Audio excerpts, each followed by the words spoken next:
டிவிஷன்ல இப்ப training period இருக்கேன். கோவை என்றாலே யாருமே பேச மாட்டேங்குது. கோவை என்றாலே கொங்கு தமிழ் தான். இதுக்கு மேல வசனம் பேசினா நம்ம நடுவர் கோச்சுக்குவார். டைரக்ட் டாபிக்ல போயிடலாம். என்ன டாபிக் கொடுத்துருக்காங்க? வாடிக்கையாளர் எதிர்பார்ப்பது நிறைந்த தரமே குறைந்த விலையே அப்படின்னு சொல்லி டாபிக் கொடுத்துருக்காங்க. இந்த யூனிஃபார்ம் போட்ட உடனே எல்லாம் என்ன நினைப்பீங்கன்னா, பாதி பேர் தெரிஞ்சிருக்கும் நான் என்ன பேச வந்திருக்குன்னு தெரிஞ்சிருக்கோம். இருந்தாலும் சில பேருக்கு தெரியாது. அது ஒரு பஞ்ச் டைலாக்ல சொல்லிக்கிறேன். தீபாவளினா சரம், ரூட்ஸ்னா எங்களுக்கு தரம். தரம்னா என்னங்கய்யா? குவாலிட்டின்னு சொல்லுவீங்க. குவாலிட்டினா என்ன? தரம்னு சொல்லுவீங்க.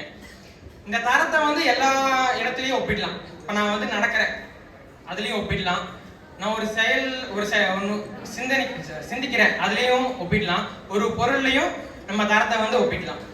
தரம்னா என்னன்னு சொல்லி நம்மளுக்கு கிளியரா எக்ஸ்பிளைன் பண்ணிடுறேன் ஒரு எடுத்துக்காட்டோட. ஐயா, நாங்க வந்து ஹார்ன் மேனுஃபேக்சரிங் பண்றோம். எங்க கிட்ட வந்து ஒரு கஸ்டமர் வந்து வருஷத்துக்கு ஒரு 2 லட்சம் ஹார்ன் கொடுங்க. அந்த ஹார்ன் வந்து பாத்தீங்கன்னா 2 வருஷம் உழைக்கணும். 2 வருஷம் எந்த கம்ப்ளைண்ட் வரக்கூடாது. வெயில்ல 50 டிகிரி செல்சியஸ்லயும் அது வந்து அடிக்கணும், 15 டிகிரி செல்சியஸ்லயும் அடிக்கணும். 2 வருஷம் வாரண்டி வேணும் அப்படின்னு சொல்லி எங்கிட்ட கேட்டாங்க. நாங்களும் அதுக்கு தகுந்த மாதிரி டிசைன் பண்ணி கஸ்டமர்கிட்ட கொடுக்குறோம். கஸ்டமர் போய் கார்ல மாட்டுறாங்க. கார்ல மாட்டின பிறகு 2 வருஷம் நல்லா உழைக்கிறியா, 2 வருஷம் மீறி 3ஆவது வருஷம் உழைக்குது, சவுண்ட் வந்து கம்மியாகாம உழைக்குதுன்னா அந்த பொருள் வந்து நல்ல தரம். இதே ஒரு வருஷத்துலயே குறைஞ்சு போச்சுன்னா அது தரம் இல்லை. இதுதாங்க, வேற ஒன்றும் இல்லை.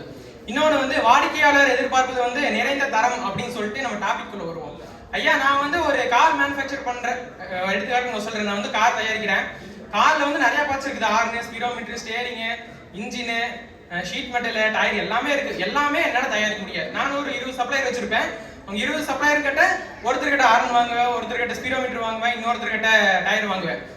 அவங்க கிட்ட எல்லாம் போய் நான் என்ன சொல்றேன்னா, குவாலிட்டி வந்து 2ஆவதுங்க, தரம் 2ஆவதுங்க, விலை முதல்ல எவ்வளவு கம்மி பண்ண முடியுமோ அவ்வளவு பண்ணி கொடுங்க அப்படின்னு சொல்லி எல்லா சப்ளையர்டையும் போய் சொல்றேன். இப்ப எல்லா சப்ளையரும் எல்லா வெவ்வேறு இது, ஒருத்தர் ஹார்ன் கொடுப்பாரு, இன்னொருத்தர் ஸ்பீடோமீட்டர் கொடுப்பாரு. எல்லாமே தரமில்லாத பொருளை வாங்கி நான் அசம்பிள் பண்ணி என்னோட கஸ்டமர் மக்கள் அவங்ககிட்ட நான் ஒரு காரை அசம்பிள் பண்ணி கொடுக்குறேன்.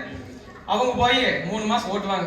4ஆவது மாசம் பிரேக் ஃபெயில், 5ஆவது மாசம் இன்னொரு கம்ப்ளைண்ட். சரி, அப்படியே 6ஆவது மாசம் என்னடா இந்த கார் கம்ப்ளைண்ட் வந்து இருக்குன்னு சொல்லி போட்டு ஒரு ஃபங்க்ஷனுக்கு போவார். 4 பேர் உட்காந்துட்டு இருப்பாங்க. ஆனா பங்காளி வர்றா, புது கார்ல வர்றாரு, என்ன புது மாடல் காரா இருக்குது அப்படின்னு நினைச்சு, என்ன கார் மாப்பிள்ளை அப்படின்னு கேட்கும் போதுல, இது என்னங்க வாங்கி 4 மாசம் ஆச்சு, பிரேக் கம்ப்ளைண்ட், என்ன பண்றது, இந்த மாதிரி காரை வாங்காதீங்க அப்படின்னு அவர் சொல்லுவார். அந்த ஃபெயிலியர் தரமில்லாத காரை வாங்கினவர் சொல்லுவார். அந்த 4 பேர் 40 பேர்கிட்ட சொல்லுவாங்க. அந்த 40 பேர் 400 பேர்கிட்ட சொல்லுவாங்க. அப்போ அந்த கம்பெனி மாடல் கார் வந்து மார்க்கெட்டிங்ல சேல்ஸ்ல 10% விற்கவே விற்காது. இதே சப்ளையர் போய் குவாலிட்டி ஃபர்ஸ்ட்ங்க, விலை எவ்வளவு இருந்தாலும் பரவாயில்ல, எனக்கு தரம், ஒவ்வொரு ப்ராடக்ட்டும் 4 வருஷம் 3 வருஷம் உழைக்கணும், வாரண்டியோட இருக்கணும் அப்படின்னு சொல்லி அந்த குவாலிட்டி உள்ள தரமான பொருட்களை நான் வாங்கி வந்து அசம்பிள் பண்ணி நான் கஸ்டமருக்கு, என்னோட மக்களுக்கு கொடுக்குறேன். அவங்க வந்து ஓ பரவாயில்ல, நல்ல மைலேஜ் கொடுக்குது, டயர் வந்து பாத்தீங்கன்னா 40,000 கிலோமீட்டர் தாண்டி ஓடுது. அதே மாதிரி ஏதோ ஃபங்க்ஷன்ல போறாங்க, புது கார்ல வராரு, கார் ஜம்முன்னு இருக்குதுங்க. 4 பேர் 40 பேர்கிட்ட சொல்லுவாங்க, 40 பேர் 400 பேர்கிட்ட சொல்லுவாங்க. அப்ப அவங்களுக்கு என்ன, சரி ஒரு தடவை தான் வாங்குறோம், நல்லா பங்காளி வேற கார் வேற நல்லா இருக்கு அப்படிங்கிறாரு, அதுவே போய் வாங்கிக்கலாம்னு சொல்லி அதை போய் வாங்குவாங்க. அப்போ அது வந்து நிறுவனத்துக்கும் நல்ல பேர் சொல்லி கொடுக்கும், சப்ளையருக்கும் ஒரு பேரை எடுத்து கொடுக்கும். இதுதாங்க, வேற ஒன்றும் இல்லைங்க. அப்புறம் ஒரு தரமான பொருளை வந்து எப்படி நம்ம வந்து மற்றவங்களுக்கு கொடுக்கணும், வாடிக்கையாளர்களுக்கு கொடுக்குறோம் அப்படின்னம்னா, டாப் மேனேஜ்மெண்ட் இருந்து கீழே, அதாவது டெலிவரி டைம் வரைக்கும் எல்லாருமே தரமா இருந்தா மட்டும்தான் தரமான பொருட்களை நம்ம கொடுக்க முடியும். ஏன்னு கேளுங்க, இப்போ ரா மெட்டீரியல் மூலப்பொருள்னு சொல்லுவாங்க, அது வந்து தரமா இருக்கு.